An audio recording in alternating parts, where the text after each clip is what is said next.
ಆತ್ಮೀಯ ಸ್ನೇಹಿತರೆ, ಎಲ್ಲರಿಗೂ ನಮಸ್ಕಾರ. ನಾನು ಪರಶುಮೂರ್ತಿ.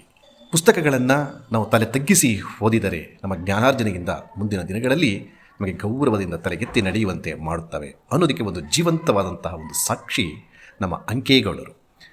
ಇವರು ಮಂಡ್ಯ ಜಿಲ್ಲೆಯ ಪಾಂಡವಪುರ ತಾಲೂಕಿನ ಹರಳಳ್ಳಿ ಗ್ರಾಮದವರು. ತಮ್ಮ ಮನೆಯನ್ನೇ ದೊಡ್ಡ ಗ್ರಂಥಾಲಯವನ್ನಾಗಿ ಮಾಡಿಕೊಂಡು ಜ್ಞಾನ ದಾಸೋಹವನ್ನು ಮಾಡುತ್ತಿದ್ದಾರೆ. ಸುಮಾರು ಇವರ ಗ್ರಂಥಾಲಯದಲ್ಲಿ ಸುಮಾರು 25 ಲಕ್ಷಕ್ಕೂ ಹೆಚ್ಚು ಪುಸ್ತಕಗಳನ್ನು ಹೊಂದಿದ್ದಾವೆ. ಬಹುಶಃ ಯಾವ ವಿಶ್ವವಿದ್ಯಾಲಯದಲ್ಲೂ ಇಷ್ಟು ಪುಸ್ತಕಗಳನ್ನು ಸಂಗ್ರಹಿಸಿಲ್ಲ.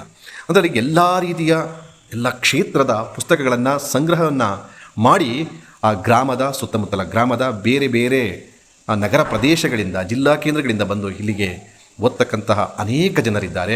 ಅನೇಕ ಜನರು ಕೂಡ CET ಪರೀಕ್ಷೆಗಳನ್ನು ಬರೆದು ಅದರಲ್ಲಿ ತಮ್ಮ ಭವಿಷ್ಯವನ್ನು ರೂಪಿಸಿಕೊಂಡಿದ್ದಾರೆ. ಅನೇಕರಿಗೆ ಜ್ಞಾನ ದಾಸೋಹವನ್ನು ಮಾಡ್ತಿದ್ದಾರೆ. ಇಂಥವರು ಅಪರೂಪದಲ್ಲಿ ಅಪರೂಪ ಅಂತ ಹೇಳ್ಬೋದಾಗಿರ್ತದೆ.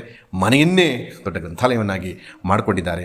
ಇವರಿಗೆ ಎಷ್ಟು ಹುಚ್ಚು ಪುಸ್ತಕದ ಬಗ್ಗೆ ಅಂತಂದರೆ, ತಮಗೆ ಬರುವಂತಹ ಸಂಬಳದಲ್ಲಿ 70% ಹಣವನ್ನು ಪುಸ್ತಕಗಳ ಖರೀದಿಯಲ್ಲಿ ಇವರು ತೊಡಗಿಕೊಂಡಿದ್ದರು. ಹಾಗೆ ಮತ್ತೊಂದು ರೋಚಕವಾದಂತಹ ವಿಷಯ ಏನಂತಂದರೆ, ತಮ್ಮ ಸ್ವಂತ ನಿವೇಶನವನ್ನು ಮಾರಿ ಇವರು ಪುಸ್ತಕಗಳನ್ನು ಖರೀದಿಯನ್ನು ಮಾಡಿ ಜ್ಞಾನ ದಾಸೋಹವನ್ನು ನೀಡುತ್ತಿದ್ದಾರೆ.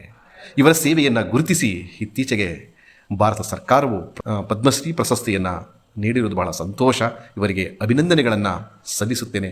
ಇವರ ಸೇವೆ ನಿಜಕ್ಕೂ ಒಂದು ಹೆಮ್ಮೆ ಅಂತ ಹೇಳ್ಬೋದು. ಕರ್ನಾಟಕದ ಹೆಮ್ಮೆಯ ಜ್ಞಾನ ದಾಸೋಹದ ಸುಪುತ್ರ ಅಂತ ಕರಿಬೋದು. ಅಂದರೆ ಗ್ರಾಮದಿಂದ ದಿಲ್ಲಿಯವರೆಗೆ ಇವರ ಹೆಸರನ್ನು ಇಡೀ ಭಾರತದಾದ್ಯಂತ ಇಂದು ಕೊಂಡಾಡುತ್ತಿದ್ದಾರೆ. ಇವರ 22ನೇ ವಯಸ್ಸಿನಲ್ಲಿಯೇ ಪುಸ್ತಕದ ಒಂದು ಸಂಗ್ರಹಣೆಯನ್ನು ಮಾಡುವುದಕ್ಕೆ ಹೊರಟಿದ್ದು ಇಂದು ದೊಡ್ಡ ಗ್ರಂಥಾಲಯವನ್ನೇ ನಿರ್ಮಿಸಿದ್ದಾರೆ.